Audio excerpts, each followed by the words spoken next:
Hello! Hi everyone. అందరూ ఎలా ఉన్నారు? బాగున్నారా? Welcome to my channel. నేను మీ ప్రీతి. ఈరోజు 2 రకాల పిండిలతో జంతికలు ఎలా చేసుకోవాలో సింపుల్‌గా నేనైతే ఈ వీడియోలో చూపిస్తాను. వీడియోని లాస్ట్ వరకు చూడండి. ఎక్కడ స్కిప్ చేయొద్దు.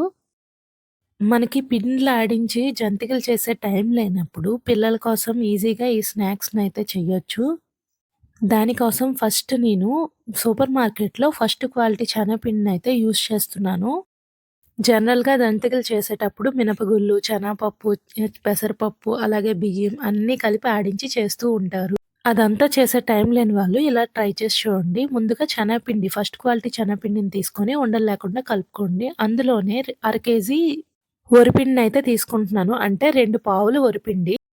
అందులోనే రుచికి తగ్గట్టు 3 స్పూన్లు ఉప్పైతే వేసుకుంటున్నాను. అలాగే 2 స్పూన్లు కారం వేసుకుంటున్నాను. మరి ఎక్కువ స్పైస్ అయితే మా పిల్లలు తినలేరు.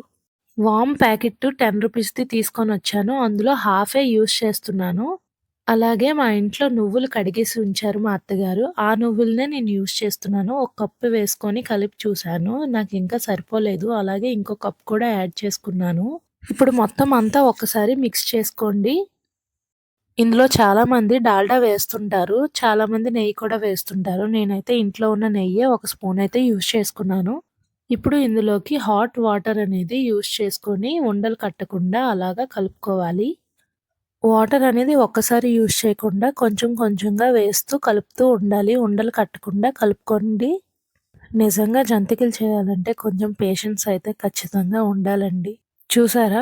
ఇలా చూపించిన విధంగా ముద్దనేది కలుపుకొని, ఒక్కసారి ఆయిల్ హీట్ ఎక్కిందా లేదా చూసుకొని, ఇలాగా గొట్టంలోకి తీసుకోవడమే. అప్పట్లో జంతికల గొట్టాలు వేరే వెరైటీగా ఉండేవి కదా! కానీ ఇప్పుడైతే ఈ గన్ అనేది వచ్చింది. గన్‌తో చాలా సింపుల్‌గా జంతికలైతే చేసేసుకోవచ్చు.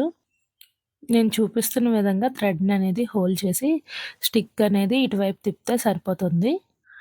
ఇప్పుడు హీట్ ఎక్కిన కడాయిలో ఈ జంతికలనేది ఎంత సింపుల్‌గా వేసేసుకోవచ్చు. గన్ వల్ల మనకి ఆయిల్ అనేది పైకి వేడనేది రాకుండా ఉంటుంది. జంతికలు వేగాయా లేవా అని తెలియడానికి ఒక టిప్ అయితే మీతో చెప్తాను. మనం ముద్ద వేయగానే పొంగనేది వస్తుంది కదా! ఆ పొంగంతా పోయి ఆయిల్ అనేది నార్మల్‌గా అయిపోతే జంతిక అనేది వేగిపోతుంది అనే సూచన. చూసారా ఫస్ట్ ఎలా పొంగిందో, ఇప్పుడు ఎలాగా ఆయిల్ అనేది నార్మల్‌గా ఉన్నదో డిఫరెన్స్ అయితే మీకు తెలుస్తుంది కదా! ఇప్పుడు ఆ జంతికల్ని తీసేసుకోవడమే. మళ్ళీ సేమ్ ప్రాసెస్ అనేది రిపీట్ చేస్తున్నాను. నేను చూపించిన విధంగా అయితే ట్రై చేయండి. పర్ఫెక్ట్‌గా వస్తాయి జంతికలు. టేస్ట్ కూడా బావుంటుంది. బట్ శనగపిండి మంచిగా ఉంటేనే దీని టేస్ట్ అనేది బావుంటుందండి. చూసారా మళ్ళీ పొంగొచ్చింది. పొంగంతా నార్మల్ అయిపోతే జంతికలనేది వేగిపోయినట్టు. ఖచ్చితంగా ఇలా ట్రై చేసి చూడండి. ఈ టిప్ అనేది మీకు బాగా యూజ్ అవుతుంది. నాకు కేజీ శనగపిండికి అర కేజీ వరిపిండి అయితే యూజ్ చేశానని చెప్పాను కదా! నాకైతే 3 డబ్బాల వరకు వచ్చాయండి జంతికలు. ఇవైతే 10 డేస్ వరకు సరిపోతాయి. ఇంట్లో ఎక్కువ మంది ఉంటే ఇంకా తొందరగా అయిపోతాయి. జంతికలన్నీ వేగిపోయిన తర్వాత ఇవైతే మంచి కంటైనర్‌లో స్టోర్ చేసుకొని ఒక 10 డేస్ వరకు యూజ్ చేసుకోవచ్చు.